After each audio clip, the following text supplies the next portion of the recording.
How to solve problems before they happen, explained.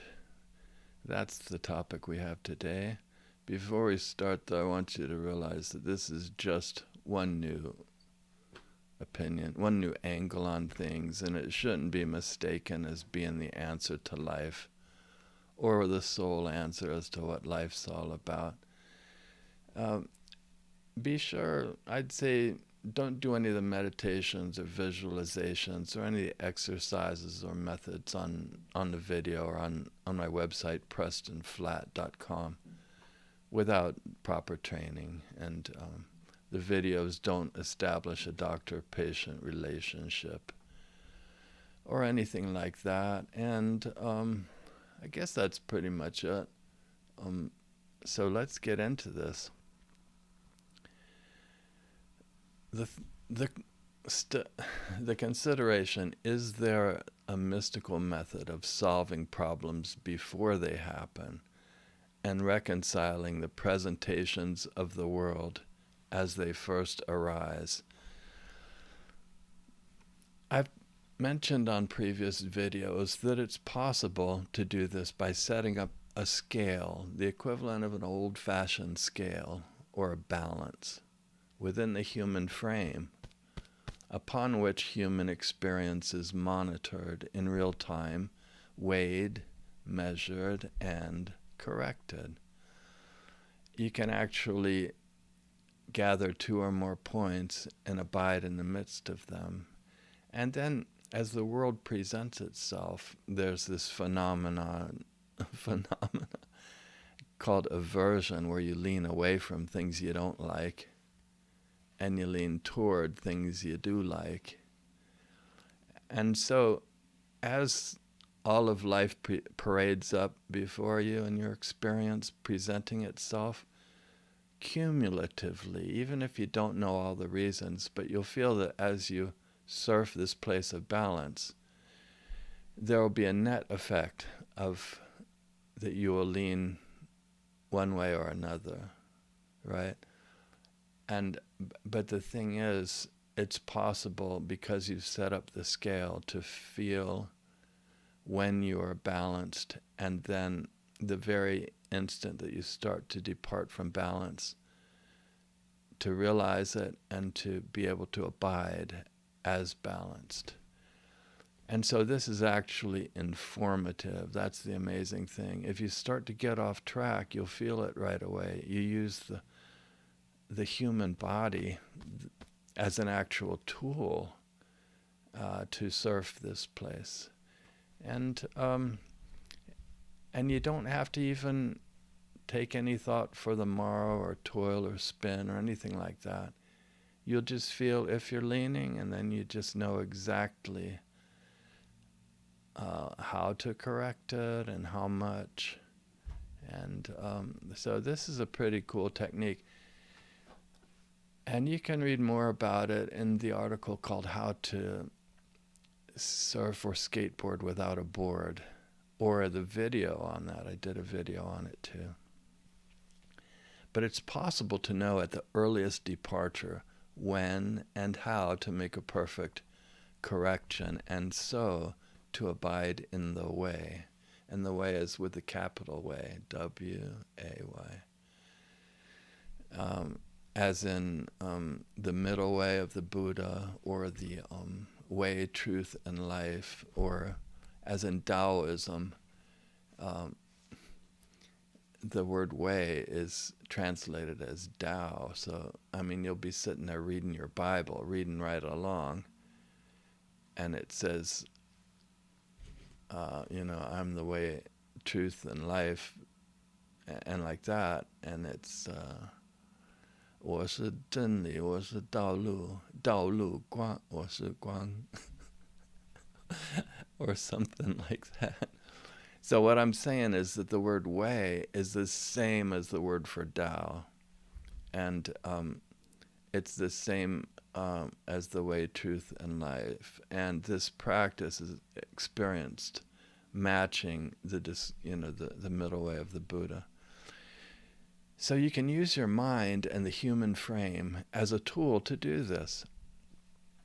You just basically need to know when you're on track and when you're off track. And there's an actual way using this method that doesn't involve guessing. And you can have confidence in how you are in the world and how to best respond. So like I said, I did introduce this actual technique in that article on how to surf or skateboard without a board. There is a video on it, and that's easy to find. As a disclaimer, though, as I go through showing you how this works, I'm going to use the example of driving a car, but this is only for illustrative purposes. And so don't try this when you're driving or operating heavy equipment or doing any other potentially hazardous activities, like swinging a weed whacker around or using power saws just every which way. No, don't do any silly stuff when you practice this. Stay safe. And especially don't drive in an altered state. So I'm going to give you a couple examples of how to solve problems before they occur. So as we start, let's consider the example of driving. The example of beginning driving is a great one to show how problems are solved before they occur. When you first start driving, you want to have everything in the right place, right? And you'll learn that there's an exact recommended place on the steering wheel for you to put your hands, and an exact place over the pedals to put your feet and everything. So you can line it all up really good, and it'll seem like you're good to go. In fact, if they graded you on that, you'd be good to go. But the fact is, because you're new at driving, you got a lot to learn. And so what happens is you get out on the road the first time, you're just not used to checking the mirrors, and monitoring the speed, turning, timing the stoplights, and using the right amount of foot pressure on the brake, watching the other cars, and just lots of distractions. But with your mind so preoccupied trying to concentrate on so many things, you'll probably be weaving a bit as you drive down the road. And that's, from the mystical viewpoint, you could say, it's because those distractions that present before you, when that happens, you're concentrating on just so many things at once. And you can only remember so many things at once. That's what I'm trying to say. And when the number of things that you have to remember gets too much, some of your attention to the previous things may start to drop away. Things such as, your position on the road and stuff like that.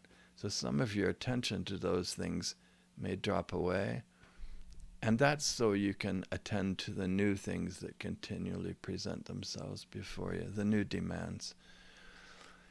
So as your experience increases, though, your subconscious can take care of a lot of these things so that you can safely relax and just do the important things automatically and effortlessly, just having your subconscious take care of that. And the thing is, if the activity is really, if it's so new that the muscle memory for that activity hasn't been developed or hasn't kicked in yet, that's another consideration. So, you might go too far to the right, you finally realize it, and then you overcorrect and go to the left and like that. But if someone took an aerial video of you as you first drove down the street, and if they exaggerated your course, it would probably look like you were zigzagging. And that's because it didn't quite register early enough that you were going off track. And even if it did, without the experience and the muscle memory, you may have lacked the skills to correct the course in the best way. Eventually, though, the clues build up more and more till they finally trigger a realization that you're off course, and you take action to correct your bearing. But the thing is, what if you could know earlier? What if you could know at first arising, both know it and exactly how to correct it? The right direction, the right speed, the right result. It's possible to know that and to solve small problems before they develop, before they arise. It's something like if you're heading right at a tree, That's kind of an obvious clue that you're off track, right? Gee, I wonder what's going on. What's that thing in front of me? Oh, wait, it's a tree, And so that could cause problems. But what about the more subtle clues that aren't as obvious as that? The more subtle ones that you may be off track. There are smaller clues or cues that can be known before it ever gets to such an extreme. And each one is an opportunity to make an earlier, smaller, more elegant, more exquisite correction if you can only sense it and know how to do it. It's possible to set up such a refined scale that at the very first arising of those clues, even at a seeming microscopic level, one may stay so completely on the course that their trip and their journey in life is more enjoyable and less stressful. So with fewer collisions with the world, less wear and tear on the car and on them. When you get off course, you get beat up in life. That's the gist of it. Like a pinball in a pinball machine, right? If it goes too much to one side or too much to the other, it gets slammed all around on the inside of the machine. Of course, I don't know the answer to this, but it might feel good to the pinball. I mean, how's a person going to know that? So it might feel good to the pinball, it might feel good to the bumpers to get all slammed around, but it probably wouldn't feel good to us, right? And that's because we're not designed for that. But the thing is, you can choose your own course and you can stop it. You can choose your way in life. There's a place between too far one way and too far to the other. That's a place of peace, balance, and ease. It's just exactly right.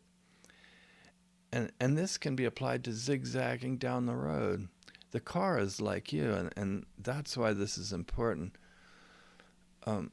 Because mismatching the world may result in suffering. If that car you are in is going to go too far off the road to the right, scrape a wall, and then you're going to overcorrect, slamming into the median on the left, don't you think that it would be nice to know earlier when it first starts to go off course?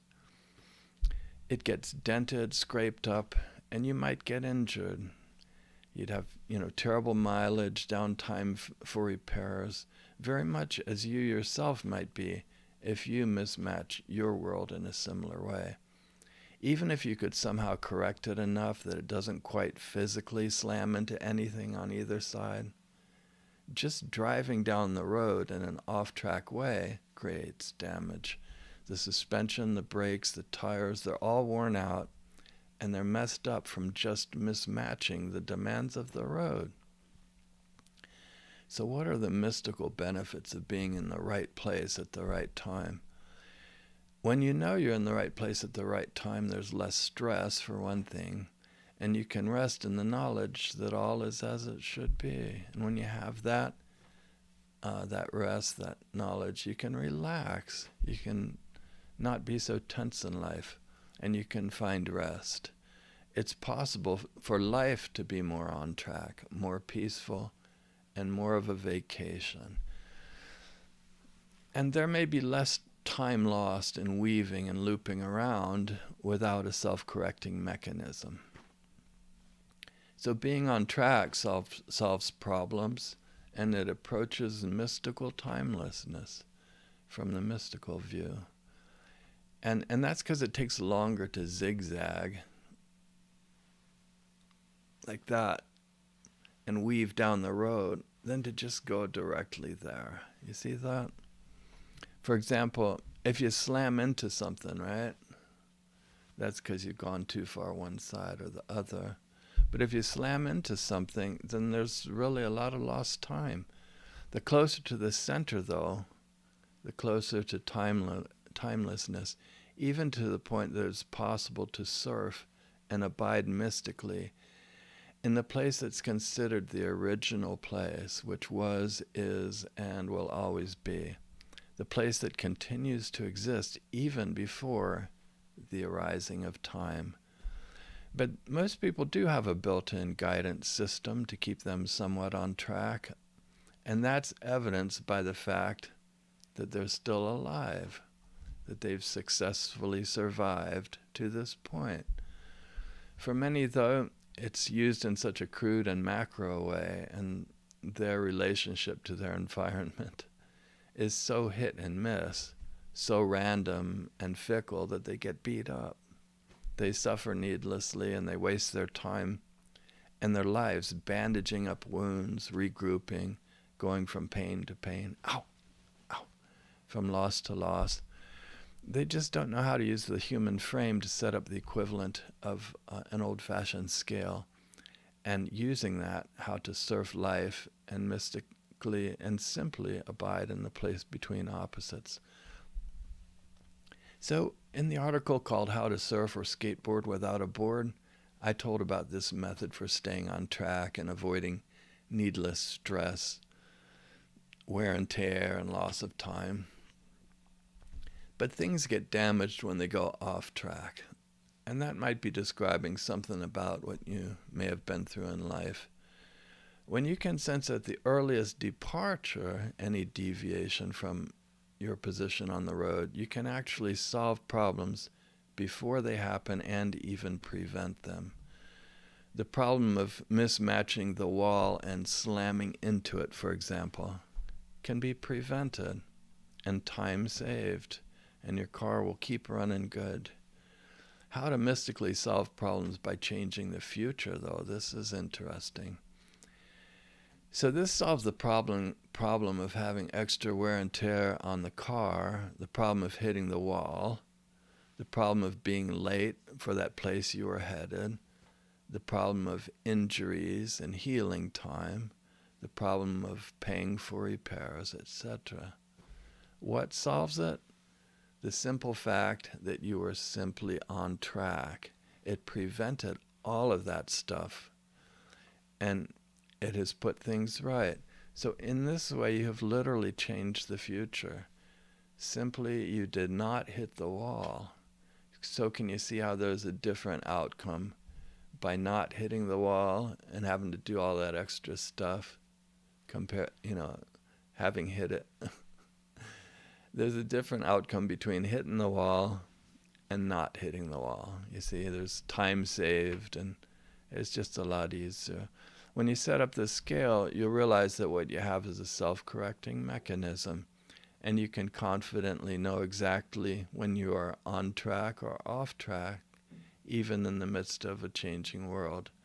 The place of balance in which you dwell can be surfed even with all the varied changes that the world can present. The world's always presenting itself in new ways that have never, combinations of creation that have never happened and from the beginning of time. Basically, every moment is new. When you think about it, you're even new because you have different food in you. Your hair is a different length. The different weather today, the stars and planets are in different places. So even if you're sitting there bored thinking, man, every day's the same, I'm just bored as can be. Really, it's not actually the same. It's unique, and we can surf the changeless place in the midst of it. The place of balance in which you dwell can be surfed even with all the varied changes that the world can present. So that includes the sounds, the smells, the sights, the feelings, even the thoughts, the tastes, just everything. Even that condition of aversion, which is avoiding, or affinity, being attracted to things. I already mentioned that, but even that is you know exactly how to be in the midst of that because you've gathered 2 or more points. You know what's in the midst of them, and it's self-evident exactly how to be. And you can have confidence that you're in the right place at the right time. And somehow you can still find rest exactly on course. And the thing is, you're not set in your ways. You're flexible and able to easily adapt. You can be on track and stay on track with this method. And with this method, the cool thing is you're literally taking no thought for the morrow. The mind is fully and completely attending this practice. But it's not attending the practice by coming up with new thoughts and zipping here, zipping there. So you're not taking thought for the morrow. You're not anxiously concerned about life, but you are fully and completely attending this place with all your heart, might, mind, and strength, and surfing the arriving changes of the world in present time consciousness, and in a way that doesn't miss the mark. So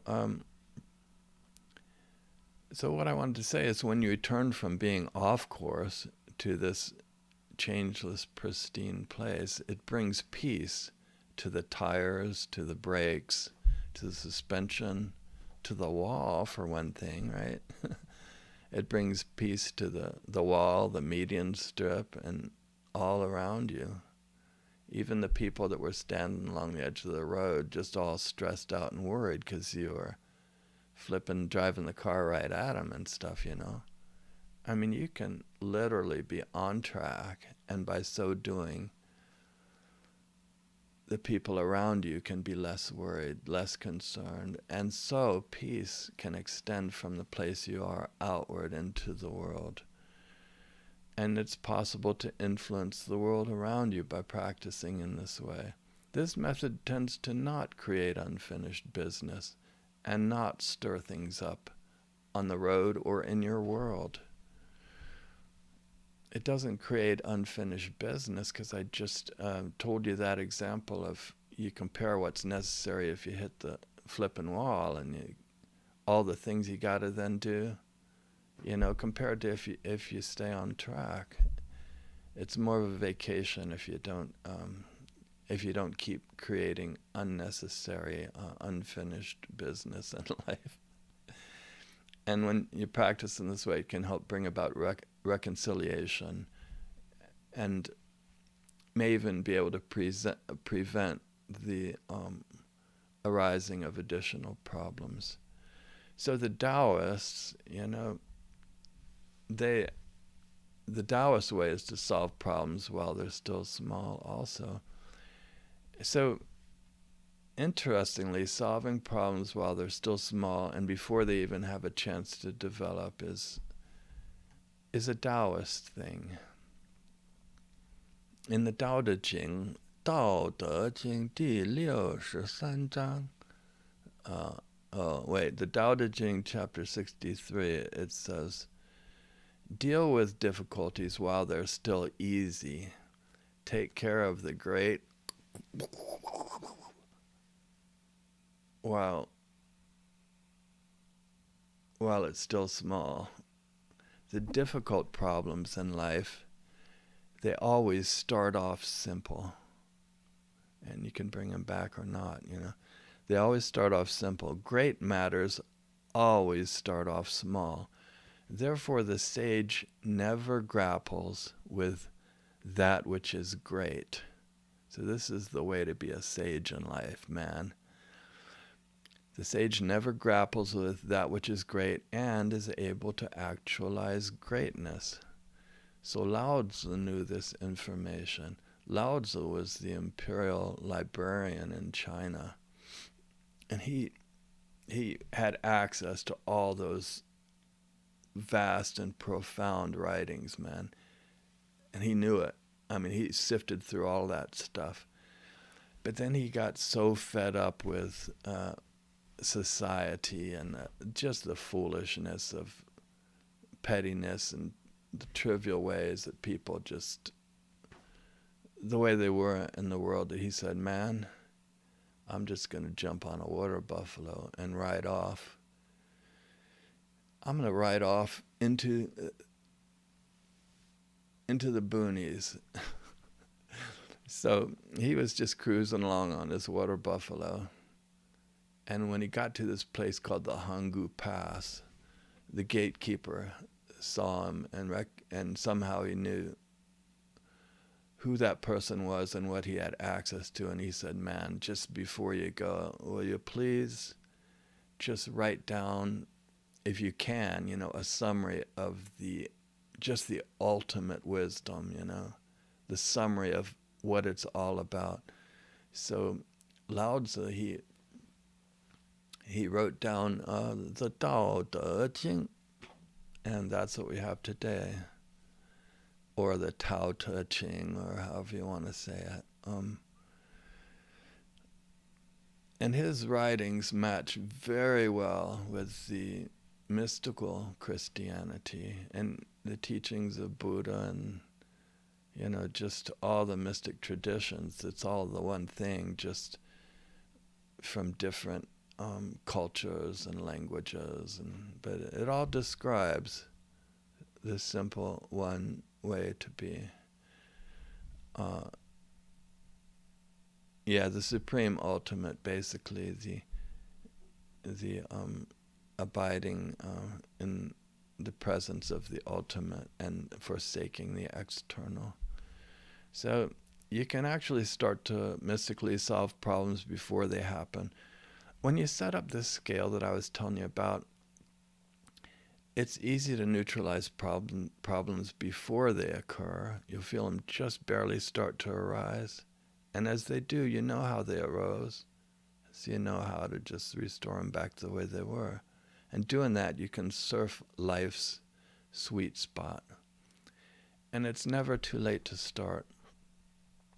You'll find that when you're not overcorrecting or undercorrecting, you are exactly in the place that doesn't miss the mark. You're not weaving.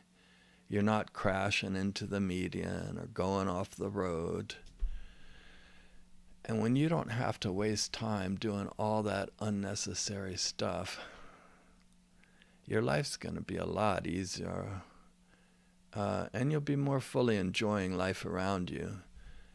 Those of you that do board sports, you can use this method to practice your board sports during the off season, and you can fine-tune your sense of too much, too little, and when you're balanced and when you're not. And so your board sports may improve, and you can also do a lot of good in the world. So there are ways to be on course that most of us have never even thought of. So as you journey along in life, hopefully things are going to be smooth and easy for you. So now what I recommend to you is, number one, please like and subscribe to my videos right there. And then go to the video that's about how to surf or skateboard without a board. That will tell you how to set up this mystic scale, which we've been talking about, how to actually do it. And then what happens when the presentations of the world arise, how that relates to abiding in me, trusting in this place with all your heart, and leaning not into your own understanding. It covers the point that when you're off track and you return in a reconciliation type of movement, that actually does not count as a movement or as a posture, because it's returning toward the center, and how that relates to the Taoist practice called Wu Wei, which is actually non-action. It's a way to move in the world without going outward. In other words, if you're already off to one side, you can bring it back into reconciliation. Externally, it'll appear like there's a movement, but it isn't a movement because it's reconciling this place. And you can actually move through life in that way and achieve what the Taoists have called the Wu Wei, or inaction. And in that video, I'll tell you how to set up the scale while sitting. But beyond that, you can also choose and sample different points, so that even if you're not just sitting, you can actually sample and gather 2 or more different points, know what's in the midst of them, and you can actually surf in this way, in this mystical way, even while you're standing and walking and going about your normal life's activities. It relates to which points you choose. So I think you'll like that, and thanks again.